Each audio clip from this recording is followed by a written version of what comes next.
Magandang araw po sa inyong lahat mga kaprobinsya.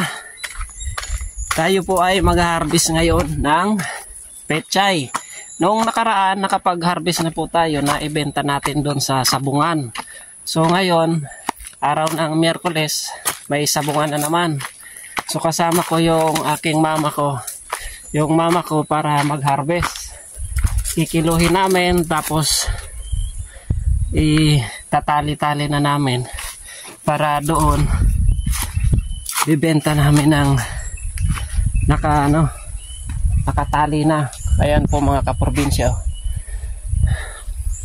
Ayan po yung ating mga pechay na natira. Ayan o, ang lalago mga kaprobinsya. Tapos dito pa, ayan, mga pechay. Ayan o, ang lalaki.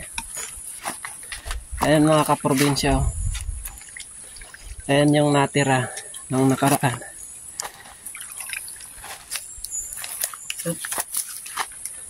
Ayan po. Ayan. Harvest na natin. Harvest na ngayon. So bilisan na natin kasi mainit na rin. Ayan mga kaprobinsya. Ayan. Ang lalaki. Ito pa oh.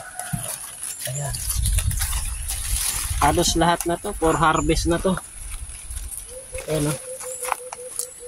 Mga pechay. Ang lalago mga kaprobinsya. Tapos tataniman ko ulit to mga kaprobinsya. Pag naubos na to, tataniman ko ulit. Ayan.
So ayan mga kaprobinsya yung ating pechay. Kinikilo na natin. Tapos tatalian. Ayan. Tapos nilinisan muna. Saka ilalagay sa sako. Isasakay ko sa motor mamaya. Ayan, ayan. Ilan pa? Ilan pa natin.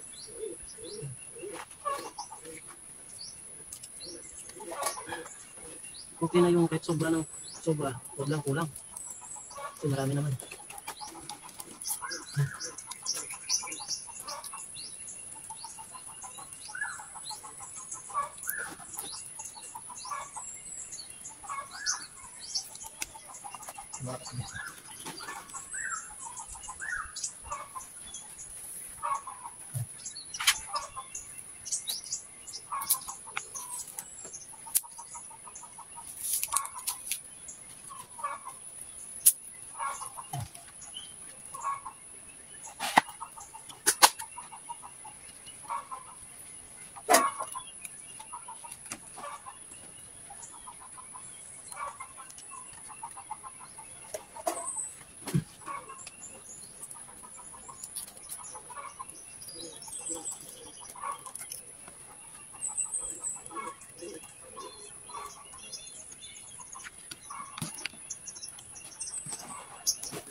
Yan mga kaprobinsya, tapos na tayong mag-harvest ng ating pechay.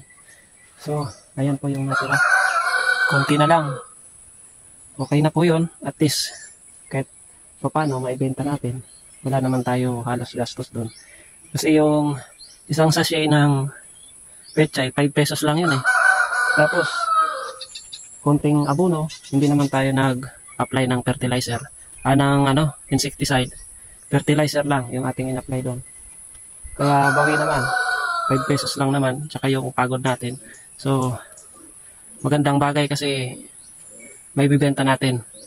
So, hanggang dito na lang muna mga kaprobinsya yung aking update, yung ating trabaho dito ngayong araw. Peace out.